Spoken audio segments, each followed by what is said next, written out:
Hello, everybody, and welcome back to another Shenandoah broadcast here in beautiful Winchester, Virginia. I am Griffin today, and I'm joined by Ja. I'm Ja Clark. And we are here for some more Super Smash Bros. Action in the NACE division. So, looking to get into that tonight. Yeah, I'm pretty excited, kind of back behind the desk, see what the teams are ready to show us and what they practice. Yeah, I'm excited to be here as well. I know that this is going to be a little bit different of a roster than we're used to on the NECC side of things, usually not having Eliminathan in the NACE competition days on Thursdays. So excited to see how the team will adapt, how some new players will get some more playing time, and looking to see how this one will develop tonight. Yeah, the new players can really take this time to, show their stuff, especially being on stream, being new and all that. They can just kind of strut what they have, show us, maybe I haven't been streamed yet, but this is my time. Yeah, this is a great way really to show how these players that haven't been on the varsity roster really at all have been managing to get better and hopefully eventually get on that varsity roster. I know that after this semester, we have 2 players graduating off of the varsity roster, so we're going to be looking to fill that space, and hopefully some of these players can make a name for themselves here tonight. Yeah. So, looking to see how this one's going to go. We're going to go ahead and take a look over at the standings currently for the NACE bracket for the varsity premiere, and you can see that Shenandoah is just about dead middle, I believe, at the 2-2 number 4 seed overall. And tonight we are taking on Siena Heights University in the number 7 seed at 0-3. Yeah, it seems we've got a head-to-head going on tonight. It's looking like we're going to have some really tense gameplay. What do you think? I mean, I think this one's definitely going to be an interesting game to watch, especially since that Siena Heights is going to look for their first win here in the NACE division. And Shenandoah going to look to get their get back and make it to a 3-2 as we look at the head-to-head, and we can see that we have a 50% series win percentage at that 2-2. And Siena Heights unable to find their first win, and every single loss of theirs has been in 0-2, whereas Shenandoah has had a couple unfortunate games, but just as many good ones at a 60% game win percentage. Yeah, so you never know. Siena might come out swinging tonight, really scrapping to see if they can, land their first win. Yeah, hopefully, for the sake of Shenandoah, they do not, and the fellas can deal with it accordingly. As we're going to hop over to the roster here for tonight, we are going to see that Eliminathan is not there. It's going to be Kip and Willie, and then it's going to be Eyes and Waneblade filling in that 3rd and 4th spot, looking to get some more reps, looking to prepare themselves for next semester when that kind of change in momentum will shift from who's on the team. They're going to look to fill those new spots, and Eyes and Waneblade doing a fantastic job of making sure that they have almost their spots locked in. Yeah, and especially gives, I haven't seen Waneblade a lot, so like I was saying, kind of showing off that new skill of, who's been kind of hiding in the rafters in SU Esports. Yeah, 100%. I cannot agree more. And yes, like we said, we have a few players that are looking to make a name for themselves. We have quite a little deep roster. You can see Waneblade there with his iconic Pikachu that he usually turns to in these games. That's his main. That's his most comfortable player. But you also have Willie and Kip there sitting at the station looking to get ready to hop into the game 1 here. And I want to talk about some predictions because I don't know how this game is going to turn out. This one could go either way. We've seen Shenandoah at their highs, at their lows. We haven't seen Siena Heights at all. So looking to see how this one will turn out. Yeah, it's kind of interesting. Sometimes you get a good chance of figuring out who's going in, what's happening. But I feel like today is especially interesting for our team as they have essentially no idea what they might be walking into. Yeah, I couldn't agree more. And one thing that we want to talk about is the fact that normally in these games, Kip is our lead. He's the one that goes out first. He's the one that is taking charge and putting the team in good momentum. Now, I wonder with 2 more players that aren't up to that Willie and Kip skill level, I wonder how those will play in, if they're going to lead them, see how many they can take, see if they can go on a run themselves, or if they're going to save them for that counter pick advantage that gives them really the best odds of contributing more than they would normally in a game. Yeah, I think we have as equal opportunity as surprise as they do. We have 2 people who aren't always on the roster, and like you said, with Nate being out, not being able to compete this Thursday, we kind of have the chance to send someone out and see if they could, get a shock out and, pull some stocks that, usually you won't be ready for if you're prepared. Yeah, 100%. And I know that Eyes and Waneblade both have, I believe, 1 semester under their belt each.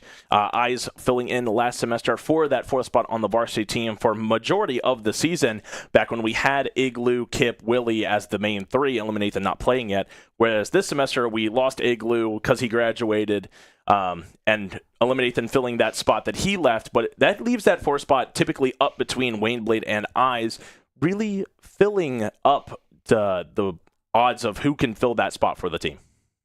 Yeah, and I just think, I've said it a bunch, but I just think this is a really good time to, show the other skill and the talent, see what Wayne can do and show off and, pull that Pikachu out and really do what he can. Yeah, I couldn't agree more. And I don't know how that is going to play into it, because if I'm out there, like, granted, I don't know anything about Smash. I know very, very little, as you'll saw by the Tuesday broadcast if you were there. But not knowing a lot about Smash Bros. Or about like counter picks and who characters are good into what characters or bad into others, I wonder how they are going to lead this matchup. I believe like normally you would leave Kip, but then that leaves just Willie deep anchoring, and he might be playing from a disadvantage that he might not be comfortable with. Whereas if you led that Waneblade or that Eyes on a character and surprises the other team, you could save Kip for later when you have a stronger counter pick and he can go on a run later on, or you catch the other team by surprise and you're able to really shake up things early on. Yeah, kind of like you're saying, it's, just as much of a mental game as it is, straight up playing the game. So I competed a year ago on Academy Smash, and, figuring out the perfect setup for your team can essentially make or break. So, if you move somebody out of the starting spot in hopes to, maybe change things up and then something happens, getting advantage and kind of taking off is really, really specific, especially in these crew battles. If you can't start off strong, it kind of bleeds into everybody else's playstyle. So I'm really excited to see, how they switch things around. Like you were saying, maybe we see Kip starting, maybe we see Wayne starting. You never know. Yeah, 100%. I believe that we don't have any decision about who's going to start here. We have no clue who they're going to lead, and I don't believe we know too much about the other team as well. I talked to Kip before this, and he said that they have a few players that they do know by name, but they also have a few players that they've never heard of. So they could either be those underlying players looking to make a name for themselves, or they could be someone absolutely crazy that's just sneaking under the radar that we have no prep for. Yeah, just watching out for that preparation, kind of the funny joke of prep time, it goes so far deep to know exactly, who counterpicks who, when to send this person in, who saw this person in tournament and kind of knows their playstyle. But now it's an entirely different game of, if they've got people that they have no idea who they are and who they play or what they play like. So it's kind of taking a shot in the dark and saying, okay, let's send this person out and, see how well they fare into it. Yeah, and that's one thing that Shenandoah has against them, is that because we stream so much and we love to put on these wonderful broadcasts for you all, everybody knows who our players play, right? It's not hard to go and watch a VOD and be like, okay, Kip plays Pac-Man, Isaiah, he plays Palutena, and Willie can switch between Kazuya and Terry, and Waneblade, whenever he's on, is playing on that Pikachu. And the really only counter to that is like Eliminathan playing 6 different characters. Yeah. So he really just pulls out whoever he's comfortable with, whether it's that Rob, that Sora, that Mewtwo. So yeah, not sure how that one will play out for Shenandoah's favor towards not having any information on the other team. But I believe that it is not the end of the world for Shenandoah. We've been taught to prevail. They've been trying their hardest. Yeah, working under pressure is a really specific thing for our team. And, just seeing how much you can give out is a really good time to, be like, okay, I have no idea what's going on. What do I do? I'm under pressure, but I feel like SU is really good about, taking that momentum and switching it back over and pressing against whoever they're playing against. Oh, yeah. And one thing that Shenandoah is also really good on that I want to build off of you is making sure that they pick the best possible lineup for what the interaction will be that night. Once they figure out who their opponent has directly and they are able to play after that in maybe set 2 or set 3 if it goes to that point, and they have, let's say Kip has a lot of trouble against a sword character that likes to close the gap against his fire hydrant and get up all in his face like I don't even know, like Crom or like Byleth or something like that, where it's like really up in your face.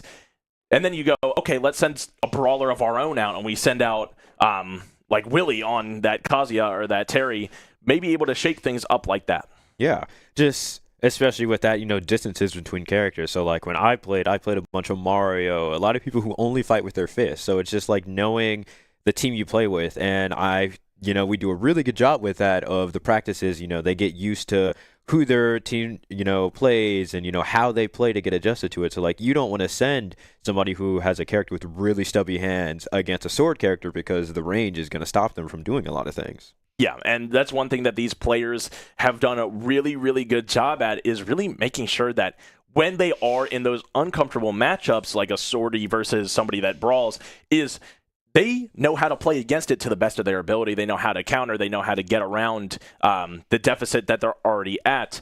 But yeah, looking to see how that will fare tonight because we have no information about the other team like we previously mentioned. We don't know if they play Rob, Mario, Bowser, like whoever they could play. They could pop out anybody due to the fact that we know nothing about them. Yeah, we know nothing, and I mean, as we know in Smash Bros, we've got a pretty big roster with Echo Fighters and Mii characters and all that. So you never know what you're going to run into. So it'll be interesting to see how Shenandoah adapts on the fly and pushes forward to see if they can take this win tonight. Yeah, and one thing that Shenandoah is going to look to do tonight is, in fact, get that win. They want to get to more positive of a differential, hoping to walk out of here with a 2-0 and extend their overall set count to, I believe, that would put them at like 6 or 8 or 3-2, 8-4, or 8-2, whatever they might see. But however, we are going to hop into the first game here as we're going to see Wayne Blade on that Pikachu against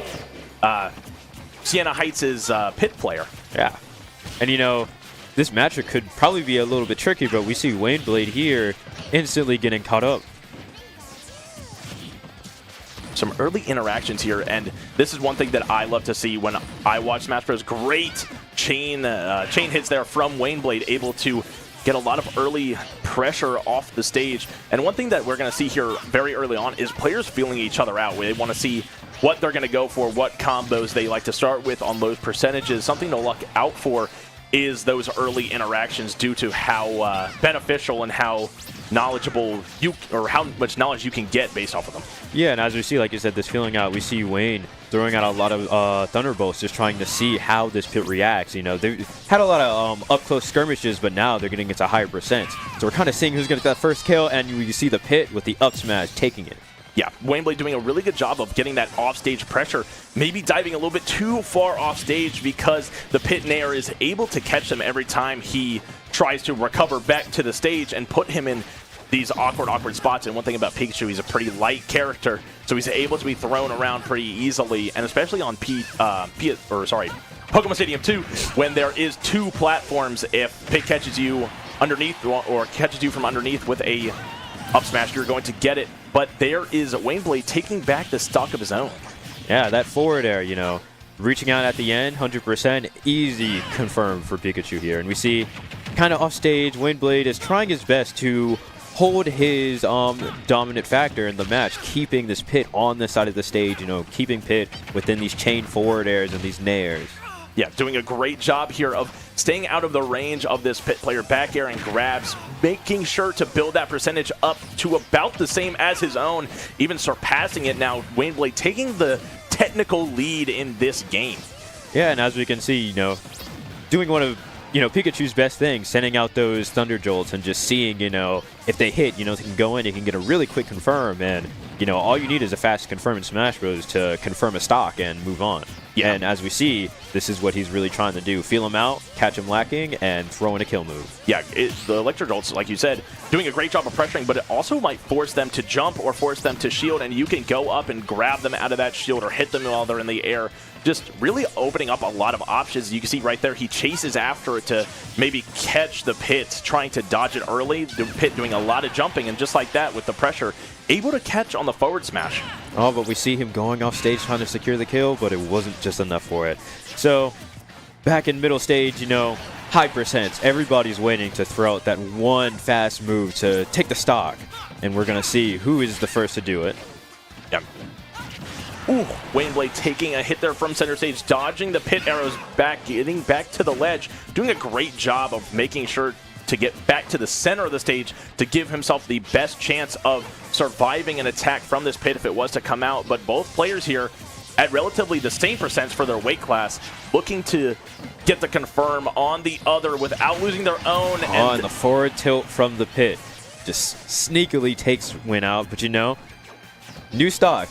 Take a breath. He's at a high percent. Should be do whatever you can. Yeah, at a low percent here with Pit at very high, you're looking to get this confirm early without getting too much damage on yourself. And look, in crew battles, an extra stock can go a long way. Even if you survive on your last stock at 160, 180%, say, you can go into the next game and even take one, maybe two of the next opponent's stocks, really making it easy for your team. So that's just the benefit of that one stock in a crew battle format. Yeah, the thing they say a lot of the time, you hear, oh, the dash attack comes in the kill. But a thing you hear a lot of the times, and especially with Smash, is you hear them say, hold this stock. So like you were saying, you could be, 200, 300% with two stocks, but if you somehow survive, you go into the next game with a clean slate on those two stocks and not at that same percent anymore. Yeah, the percent does not matter. What matters is that that little icon below each of the characters at the bottom of your viewing device. And Pit doing a great job here, getting some early pressure. That back air is going to connect, and Waneblade in a very awkward situation, looking to get back to the stage. Spot dodge, dodges the grab. And Waneblade going to look to get some damage of his own here. Needs to find something and find something quick before Pit is able to chain together too many more of these hits. Yeah, we see Waneblade here really just trying to force the Pit to play neutral to give himself some time to breathe, Just taking that chance to take stock of the moment could be make or break, Emotions get a bit too heightened and you throw something out and you get punished for it big. And I think that's what we're seeing a lot is this Pit is just absolutely waiting for Waneblade to throw something out that's too slow, and then he'll do something like that and try to take the game. Yeah, Waneblade doing a really good job of keeping that distance between. Gonna look to get that one. Finds the recovery back to stage, gets a hit in the process. But Waneblade doing a really good job of keeping this distance. You want to not let this Pit get too close to you, otherwise it will be the death of you. And the side B is going to connect, and that is going to be Waneblade exiting the stage. I believe that is Siena Heights up, technically in a 10-to-9 stock ratio. Yep. Parry H7 coming out with that side B and using it to, counter that T-jolt. So the thing about that is it's a projectile. You can't really stall somebody and forward smash them if you're reflected back to them. And now, he was staggered, and Pikachu at about 100% getting hit by a Pit side B is just enough to take him out. Yeah, I believe that's the first time that he threw out that side B all game. I didn't see him do it a single other time, but he took it when it needed it most, finding the last elimination onto Waneblade. And now they're going to go into the next game at a 1-to-3 stock ratio. But remember, this is a crew battle format, folks. So that means that technically Siena Heights is up 10-to-9. So whoever we send out next, whether that's Kip, whether that's Eyes, is going to look to get rid of that stock without losing too much of their own. But another thing this gets them is this is going to get Siena Heights a really strong counter pick advantage.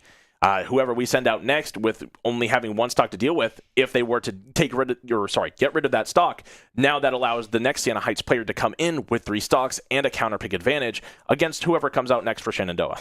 Yeah, it's a really interesting situation to be in, All the person at SU has to do is go in and take one stock, but like you were saying, it kind of leaves us open because once you choose, you're locked into what you're doing. So, you take that one stock, they counterpick you. Right. But we do see Shenandoah is able to go through and counterpick some stages, try to put themselves in the best possible situation to take the stock without losing one. I think if I was Shenandoah here, right, if I'm the one making the play calls, I think in this situation, I don't know who I would pick between Eyes or Kip, because if you pick Kip being one of our strongest players, he is able to kind of take this stock, hopefully without any issue, go into the next game at 3, and even with a counter pick, maybe even deal with it himself. Whereas if we went Isaiah, then we might get this stock, right? And if we do, then we go to the next game. Whereas Palutena is not hard to counterpick against at all. Like, you're able to find a lot of characters in this character pool that do really well into Palutena.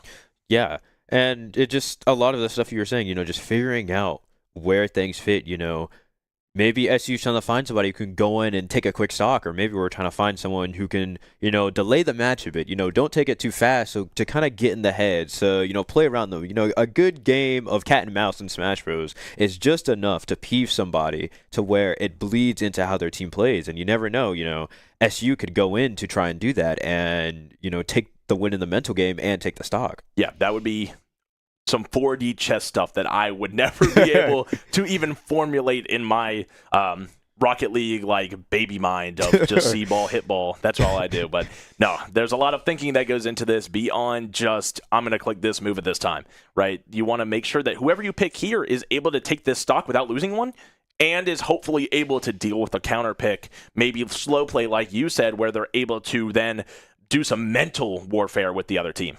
Yeah. And, at the end of the day, regardless if they take the stock or not, they're going to go in and do the absolute best they can. And I think that is also something really great. Send somebody in, you test them out, it doesn't work. It's not like we're, down for the count. We got one person left. We've got 3 more players. You never know who's going to step up to the plate. And at the end of the day, they're going to fight hard, and SU is going to do whatever they can to, get momentum back and take the advantage from Siena Heights. Yeah, that's one thing that we always try to leave ourselves is really in the anchor position due to the fact that no matter who he plays, it's hard to counterpick Kazi, it's hard to counterpick Terry, and he's pretty good on both of those characters, right? He's also a really big momentum fiend. Once he gets rolling, there's really no stopping him, and that's fantastic to have in that anchor position. So I believe they are going to reserve him for that. Now, this pick being either Kip or Eyes, that Pac-Man or that Palantina, I have no clue what it's going to be. Now, whoever they send out is probably what they believe to be the best situation for them. Undoubtedly. And with that being said, I think we cheated because we know who's coming out next. I don't know if you saw it, but we know who's coming out next. And I don't know how they're going to be able to deal with it. I think it'll be a pretty interesting match. We do get the behind the scenes inside scoop on everything. We're cheating. I think that all we have to do is retain this faith in our school. I kind of like this pick. I think this pick leaves those last 2 players. I'm trying to hint at it without hinting at it. This pick leaves our last 2 players in a very good position to solidify that last second half of the enemy team's roster, I guess you could say. And leaving those players in the back is not a bad take at all, especially if they are able to deal, the player that we send in is able to deal with this stock efficiently and maybe even take 2, maybe 3 more onto the next player. It leaves Shenandoah in a really, really good spot. Yeah. And so as we see, as they kind of get through the pick ban phase, we have Eyes out with the Palutina, and the Pit is back out to the place to play with 1 stock. Yeah, and not sure how this match is going to go. Like I said, I know nothing about counter picks besides that some players have a lot, or some characters have a lot, some characters have a little. But Isaiah looking to deal with this stock early without losing one, and not sure how this match is going to go. We saw this Pit likes to try to close the gap and get some combos early, but Eyes getting a few little nairs in a row, and Pit trying to do the exact same. And yeah, looks like, like I said, both players kind of feeling each other out, seeing what they're looking to go for. Yeah, you see, they're both characters who can really chain their nair easily. I mean, that's one of Palutina's big things, is that a lot of her aerials go into the next aerial, and to the next one, and then all of a sudden you're off stage, and then the screen flashes and you're done for. But we're seeing, they're peppering damage in, getting small little combos, nothing too huge just yet. Yeah, and Eyes here finding himself in maybe a little bit of mid-ground trouble, unable to get back to the stage, but eventually is, and this Pit doing a great job of really maximizing the damage that he can put on, playing that low game, catching, juggling maybe, Palutina as they come back to the stage, and Eyes already on 105%, parry on 72, but yeah, this Pit doing a really great job of playing that below the stage spot where he is able to short hop up and get a lot of damage. Yeah, so we see Perry has taken the time to really watch out for these jump-ins. And that's one of the biggest things you can punish in a lot of games like this, People coming at you from the air does not have the same amount of options as you do on the ground.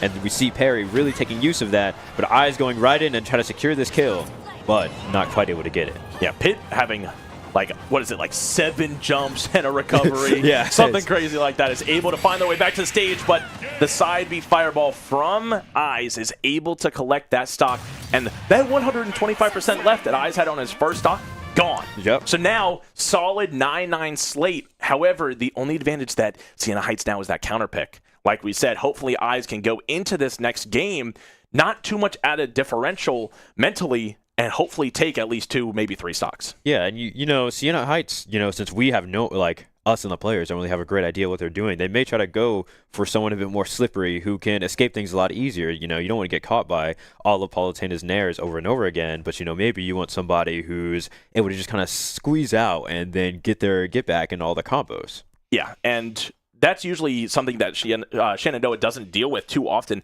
is the fact that we don't know who we're playing. A lot of these teams that we play, we know their rosters. We know exactly they might have like an 8-man roster, but we can guesstimate their top 5, top 6 that should most likely make an appearance against some of these like middle schools, not like these Fishers that have such a deep roster of so many players. But some of these schools that we have never heard of, like Siena Heights, no offense to them at all, but we don't know exactly what they're capable of. They could have a sneaky, like, really good roster. However, they've just played the top 3 teams in the NACE bracket, so it looks like, oh, this team's not strong at all because they played the top 3 teams.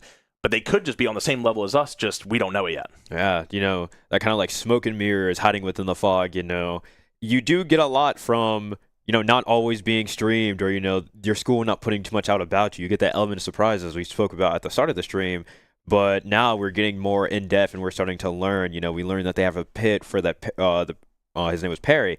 But, you know, now we're moving through. We have no idea what we're going to walk into, but you know what? I think Shenandoah is going to deal with it nicely. You know, clean slate, clean stocks, you know, both 3-on-3, so it'll be a similar setup to the beginning again, to where filling them out, setting everything up, and, you know, seeing how fast you can adapt to the other player. Yeah, and like I said before, that leaves Kip and Willie in the 3 and 4 spot, which if that's who I had to bet my money on, I would take it. I think that is a fantastic double anchor, if you will, to have in the back pocket against most teams in the league. And normally we send Kip out first to see how much or how far he can go with how much momentum he can get very early on. And Pac-Man, having a lot of utility at his disposal, is able to do a lot more than a lot of these characters on the roster. Yeah, and, you know, maybe sometimes it's good to keep some of your more grounded players near the back, you know, especially, you know, starting some new people. We never know how emotions are going to be, you know, taking momentum. But as we easily see with Kip and Willie, they are very strong momentum players. You know, we've seen Kip go on full 12 up to 24 stock streaks without breaking a sweat. Right. And, you know, Willie is just this strong anchor that is kind of like this immovable object when everybody comes into it, and, you know, Willie's just taking stocks on stocks on stocks while, you know, being on the back burner. Yeah, and like you said, a lot like those 2 players being very strong momentum players, having them in the anchor role where they have to maybe get 1 or 2 stocks, that helps them because then they're able to go, okay, I feel good. Like, I know what I can go for. I know what I can turn to if I need to get a quick stock or something like that.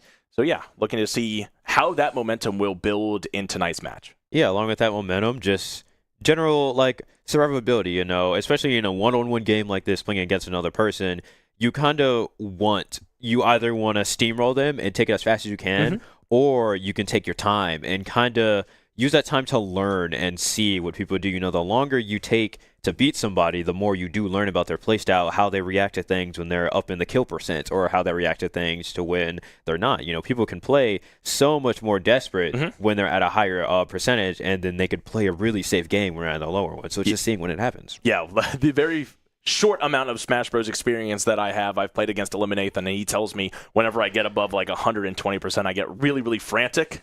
So not sure if players of this caliber ever experience something like that. But no, I understand what you're saying, that these players, they might play more safe in certain situations than others. And you're like, you can predict like, oh, this player's going to, now that they're in this kill percentage, they're going to play a lot safer. They're going to go for a lot more shields. I'm going to go up and grab. Yeah.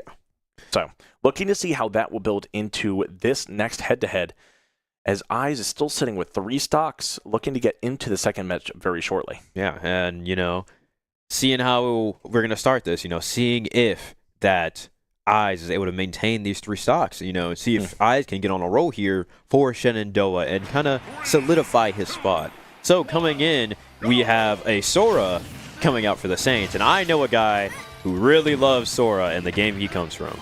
Yeah, and this is going to be a very interesting matchup because I've never seen a Sora play online besides when Eliminathan plays them. I don't know if I've ever seen us play against one, but I'm sure that Eyes and Eliminathan have exchanged a few games of their own with him on the Sora. So looking to see how this match will kind of balance out. Yeah, so Sora is, as you probably know, very floaty, very hard to deal with if he's in the air over and over again and kind of just maintaining that aerial spot. And as we see here, he's getting a lot of these up airs into the extensions in the air to just do more and maintain control in the match. But Eyes is, fighting back and maintaining, keeping Sora out of the way.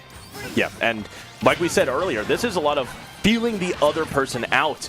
And, Eyes doing a great job catching 2 fireballs there, looking to get the kill confirmed. Great grab at the ledge, down throw, unable to connect, but Sora having such a great recovery with their natural recovery, plus the homing to get back to the ledge almost every single time. Yeah, and as we see here now, they're seeing, who's going to throw that big button, and am I going to get this big punish here, or are they not going to? And it's a very scary game to play when you've got a lot of explosive moves that can, take the stock and really disorient you in the moment.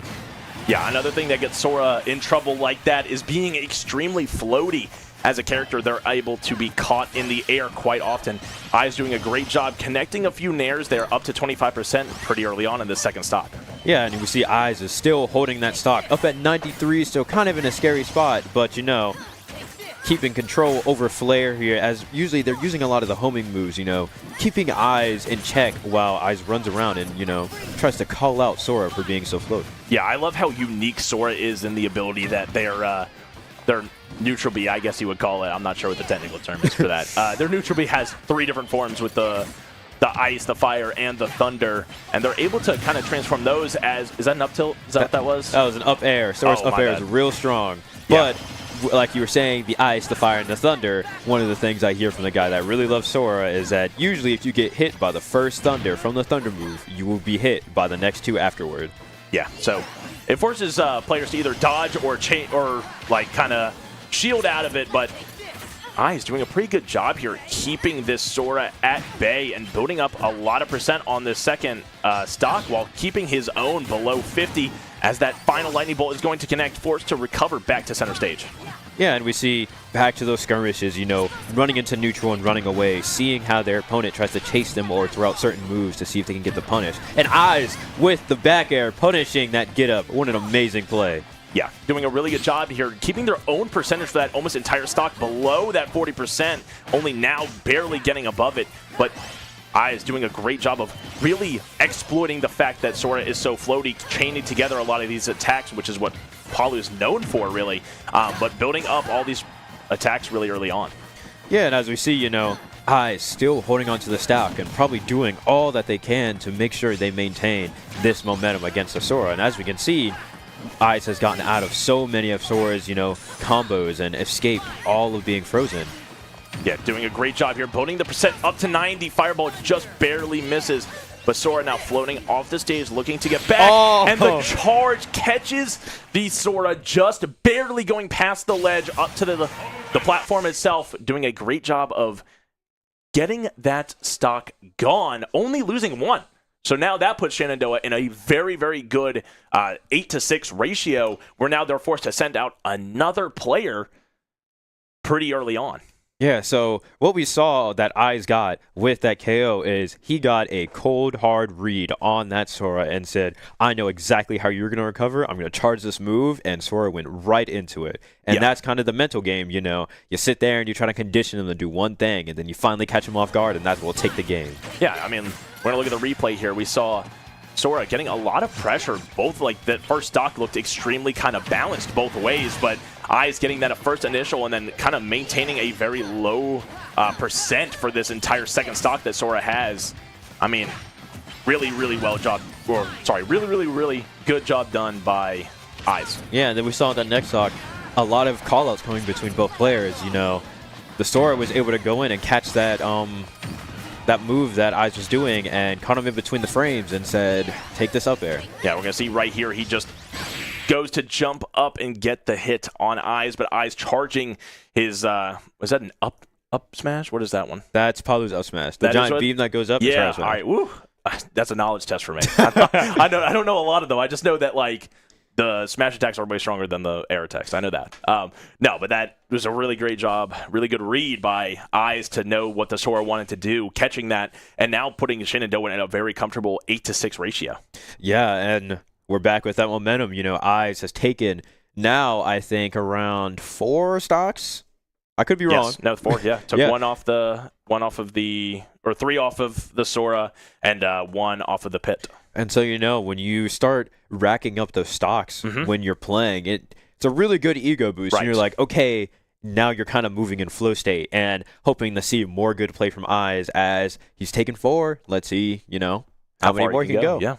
And one thing to look at is also, like, if you want to think about it this way, is if he loses 3, he's already positive. He's already 4-3 on the day. So now it's just like you're playing with house money, right? Yeah. You're in a good flow state. You got momentum. You're already positive for the day. Now let's just see how many more you can take to really booster that, I guess you could say, and put the team in an even better situation. If Eyes keeps at this pace, we might not even see Willie in this first game. Yeah. It's a big comfortability game. Whoever can shake off the heebie-jeebies first and kind of play like they usually play is whoever takes the stocks out.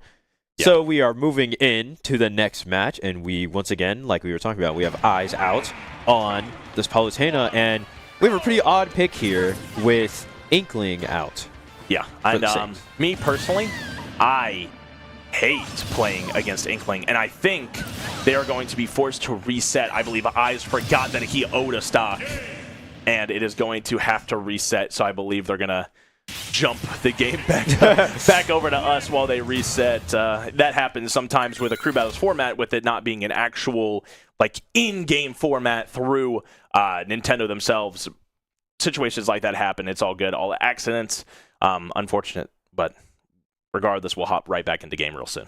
Yeah, it won't take too long to get right back in, but, you know, they had the chance. Now they truly know what each other's playing, you know, kind of get into that mindset, you know, take every mistake with a chance to learn, essentially. You know, kind of being like, okay, I see what they're going out with. You know, maybe it didn't happen right the first time, but, like, now he knows for sure. Yeah, and it may be like, now it's like, if that happened to me, I feel like that would be a really good, like, nerve breaker.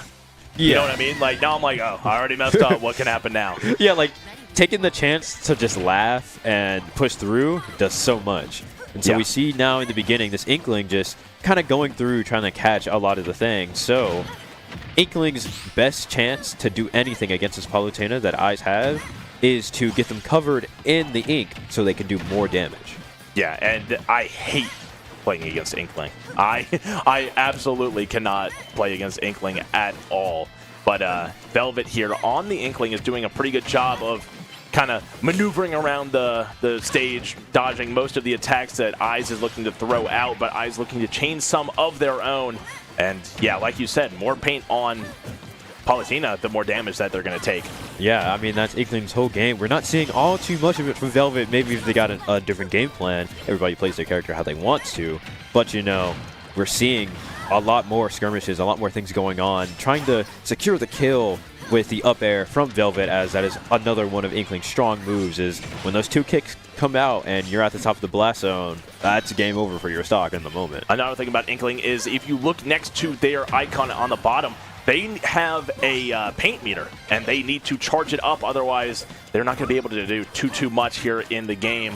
Their roller is actually going to lose all of the ink that it throws out, and their bomb's not going to be quite as strong either. But you see right there how quickly, if Eyes was knocked off stage or got rid of the pressure, how quickly they can charge it back up. Yeah, ink means so much, you know. Having a resource to manage in the game makes it really hard, especially for Inkling. You know, like you said, the roller goes out. Eventually, they're not able to throw out the bomb anymore, you know. Their jab string gets extremely weak as they only can get the first 2 hits. But it doesn't matter as Velvet goes in and throws out, I think it was a forward air, might have been a back air, to secure the first stop taken.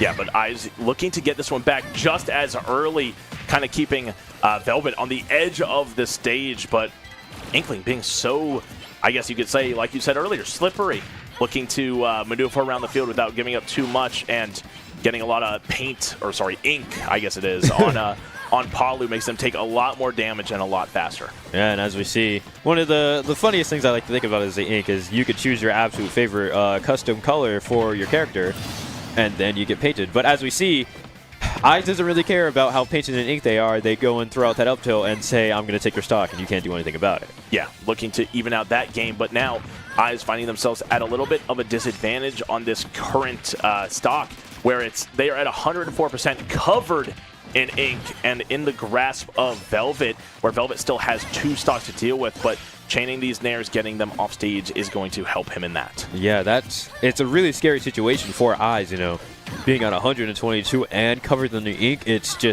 doesn't spell all too well for you if you get caught by something big. It's instantly to the blast zone with you.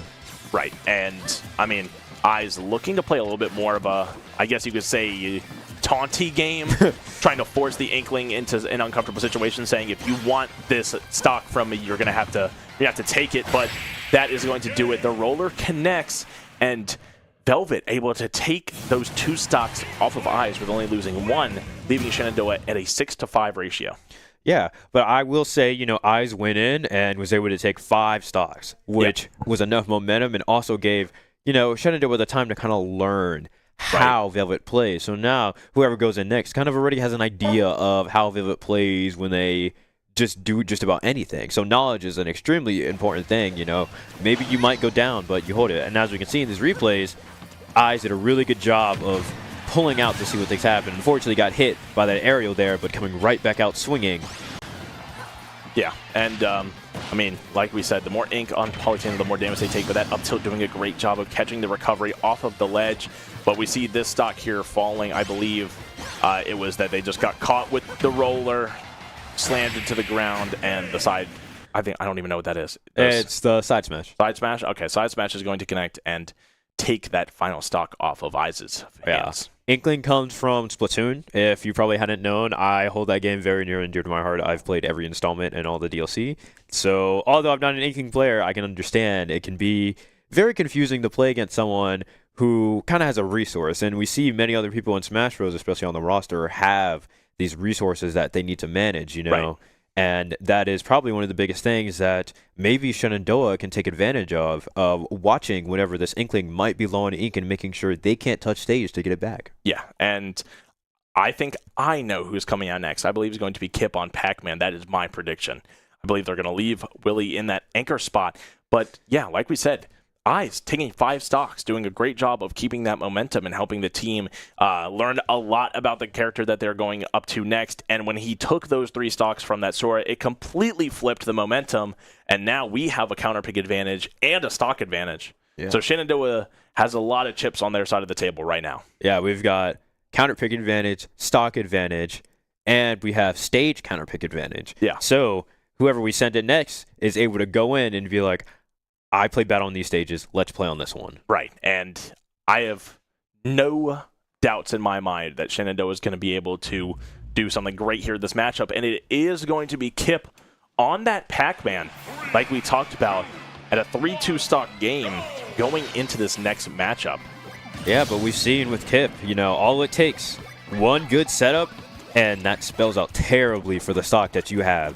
Going straight in, kind of, once again, putting the Hydrant out, playing that long game, seeing how do they react when somebody is not right up in their face. Right, and Kip doing a really good job of putting that Fire Hydrant down and creating a lot of space between him and Velvet on the Inkling. Yeah, and space is such a big thing. And as we see, they went straight back to PS2. Maybe Kip really just likes being here. You can do whatever you want with your picks and bans.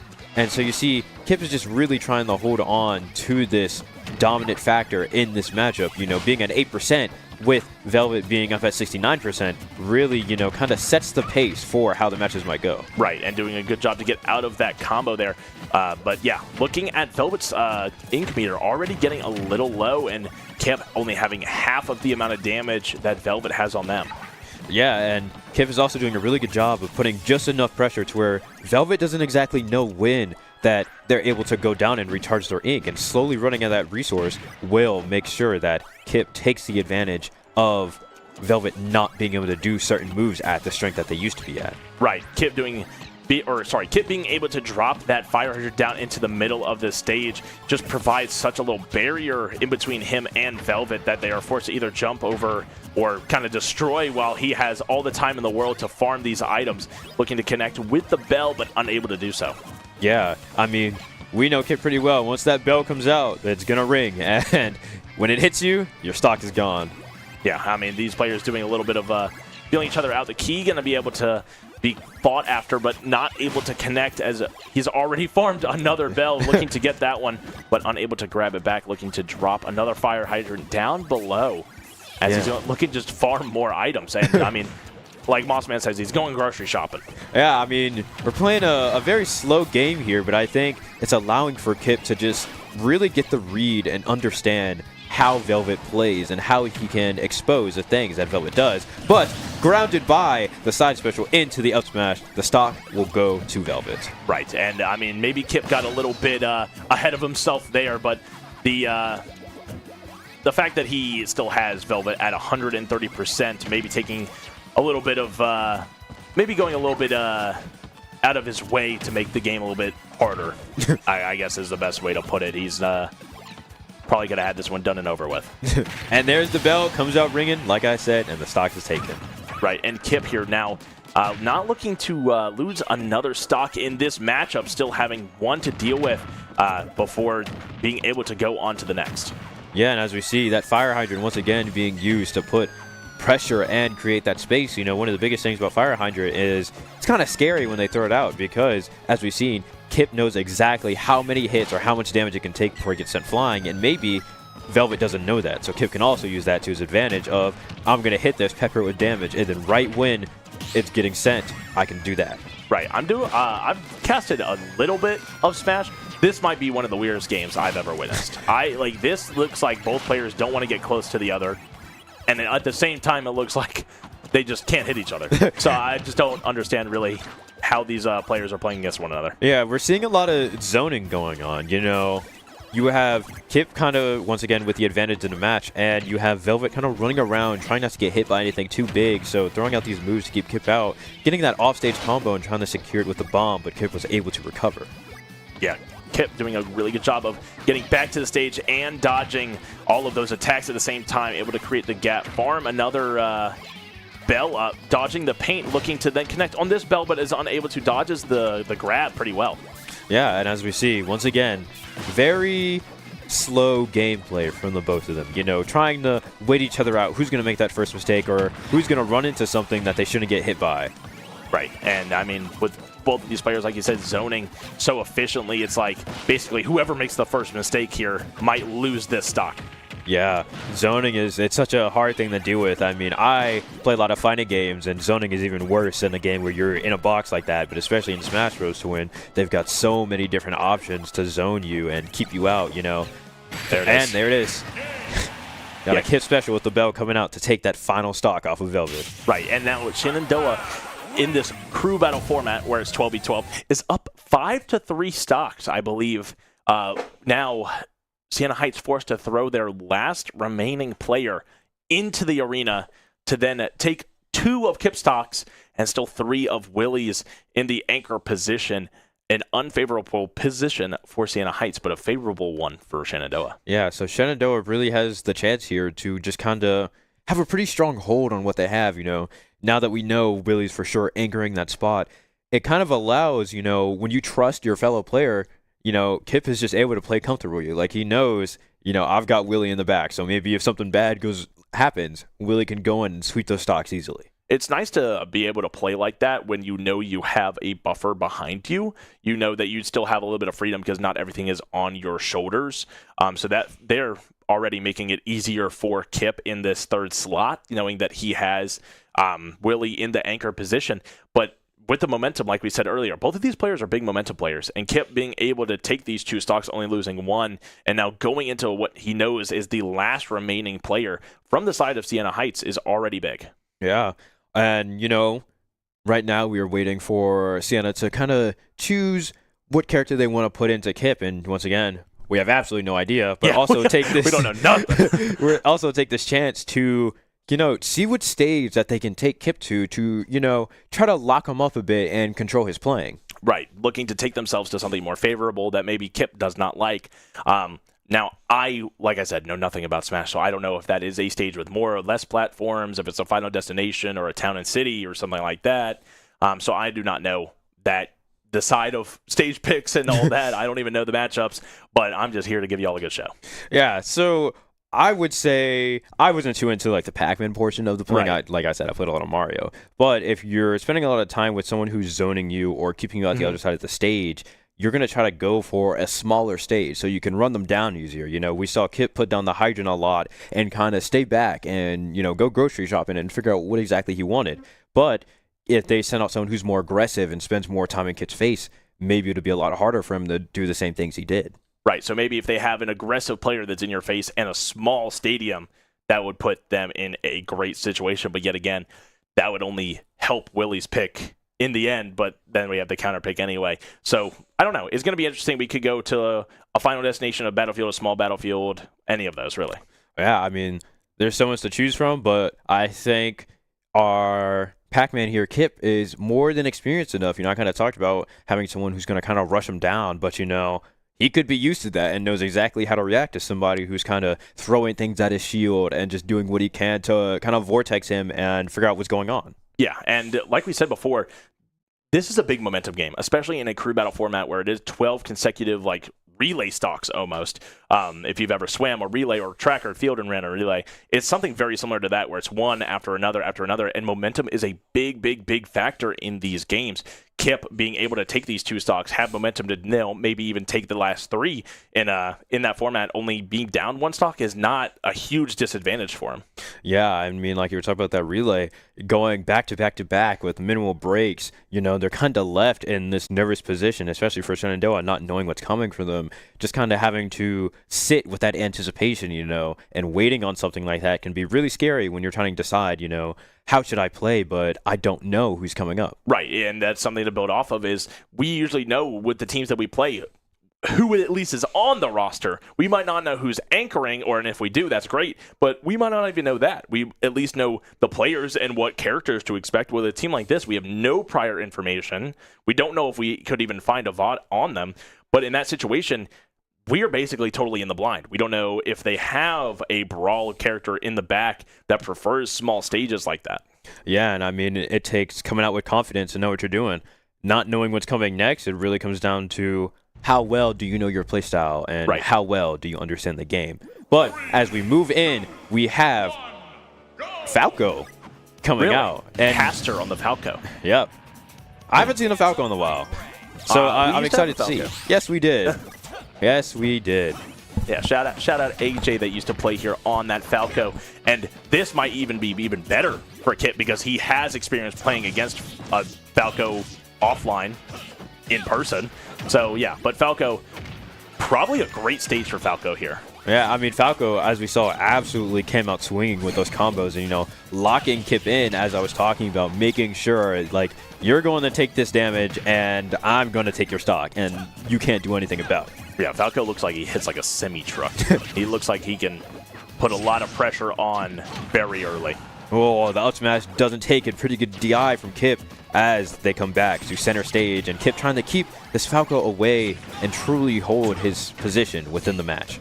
Oof, no, I always forget that Falco has a reflect, so all of these projectiles that Kip is throwing around the field is going to catch back to him, as just like that, reflects the fire hydrant right back into Kip's face. Yeah, I mean, you truly hate to see it, that's coming out with the counter picks, someone with the reflector into someone with a bunch of different projectiles, but doesn't matter to Kip. Goes off stage with the down air and takes the stock. Yeah, great read there from Kip, knowing when they are going to, or honestly forcing them low with the fruit, and then reading the dash back, and then catching them with the down air, going to secure that stock and already having them at 40%.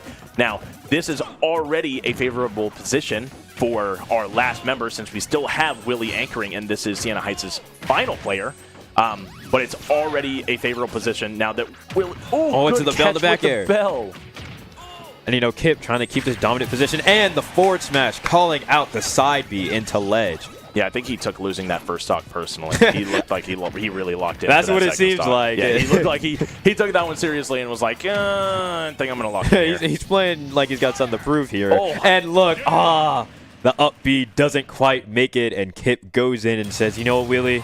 You can sit back in your chair. I'll end this out for you. Well, I said it earlier. We might not even see Willie with how much momentum the team had. Everybody getting involved there. Wayne, I believe, taking 2 stocks, and then Eyes and Kip each taking 5 of their own, not even needing our anchor in Willie just yet. And, I mean, we can see by the replay that that first initial was super back and forth, feeling each other out, and that reflects catching Kip on that fire hydrant. But this is what I was talking about. Throwing these fruit, great catch, forces them below, catching the read, getting the down air off the stage, and then right here, really locking in for Kip up to 27, forcing them off, and I mean, not being able to get the recovery up due to the trampoline falling through. Great job done by Kip. Yeah, Falco, and just like Fox, they both have kind of very linear options to return to the stage. So as we saw in that replay, when Kip kind of, once you cover somebody's recovery option, especially when they're playing a character like Fox or Falco, it is really easy to go in and punish them for it. And forcing somebody to recover the way that makes it easy for you to punish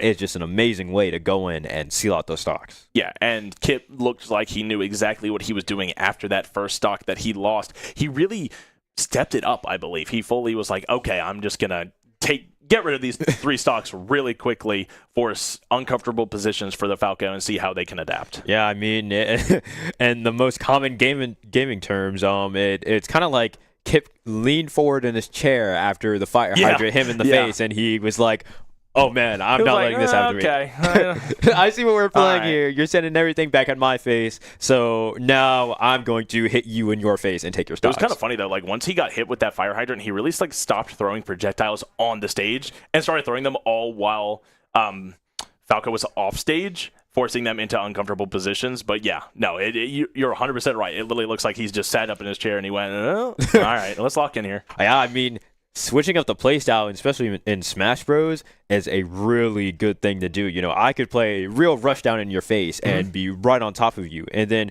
out of nowhere in the game, if I start playing on the back burner, you have to then readjust to something new. And I think we saw that with Kip, to where he kind of played back and lost his stock and was like, okay, I'm going to switch it up and see how you deal with this. And we saw that he took those stocks with ease from that Falco when he made the switch. 100%. And now if you don't know the format, it is crew battle 12 to 12 stocks relay almost, but now it is also a best of 3 in the long term. So that means that Shenandoah is currently up 1-0 in the set count and only needs 1 more to take home the victory for tonight.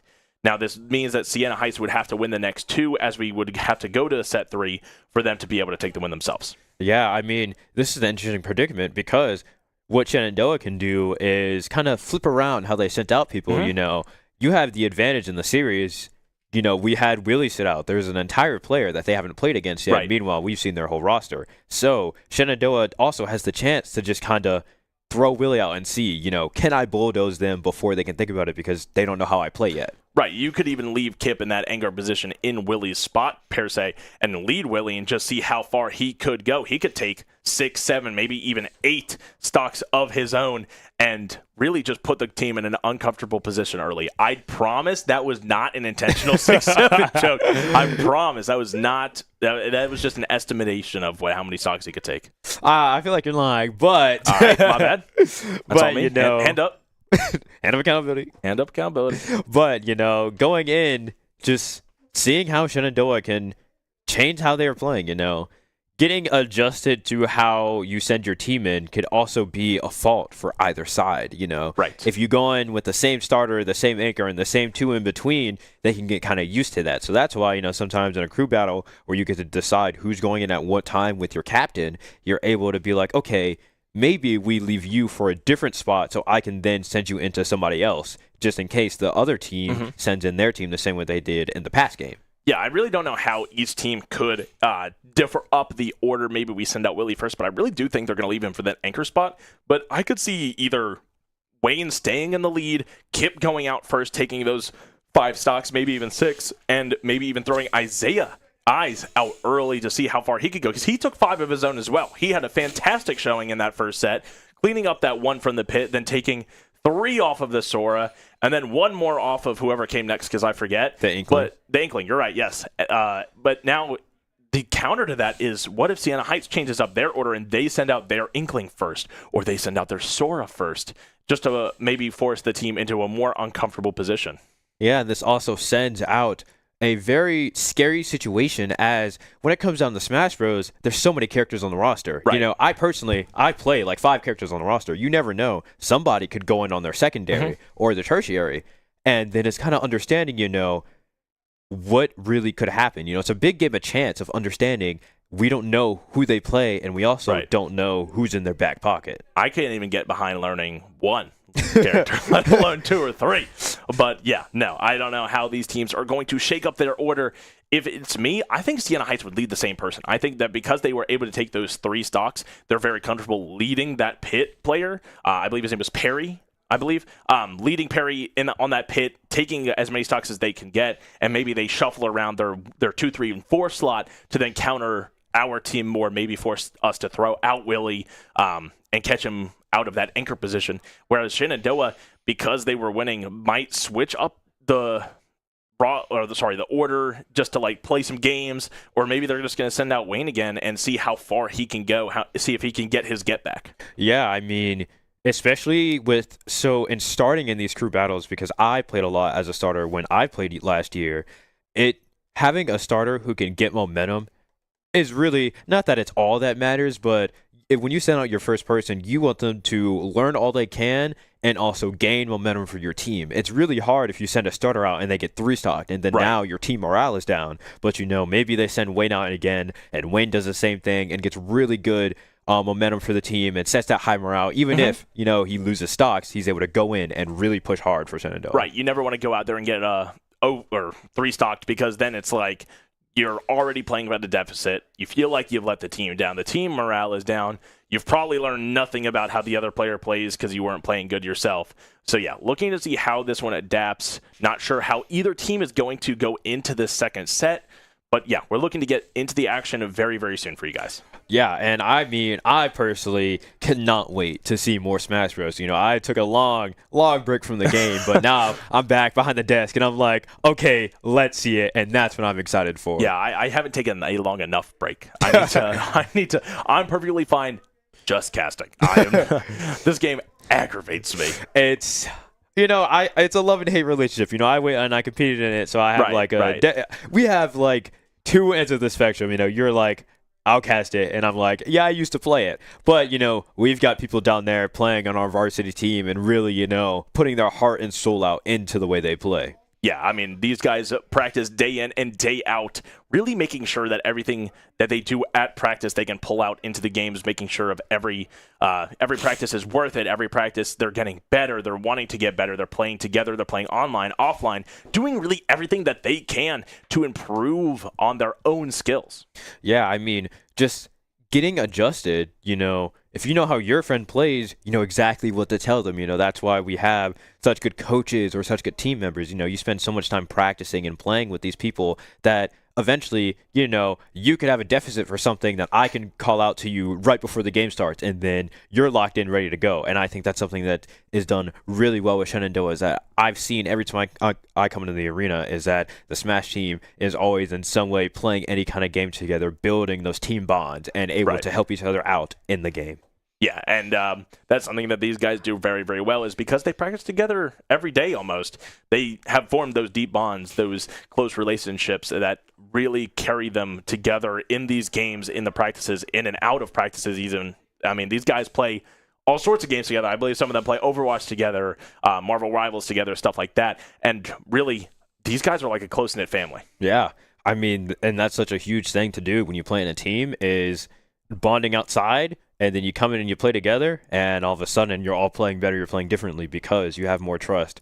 Now, it's a bit harder for crew battles, given the fact that, you know, at the end of the day, it's you and the other person, but you've got your team behind you, you've got a group behind you cheering you on the whole time. Yeah, your team wants to see you do just as good as you want to see you do, right? You never want to... It's not like you're going out there and just performing for yourself. I mean, you are, but at the same time, you're performing for them. You don't want to leave your team in too bad of a spot. Like when Wayne Blade went out there, he only took 2 stocks, and maybe he felt down on himself, but then his team was like, perfect. We only have to take 1.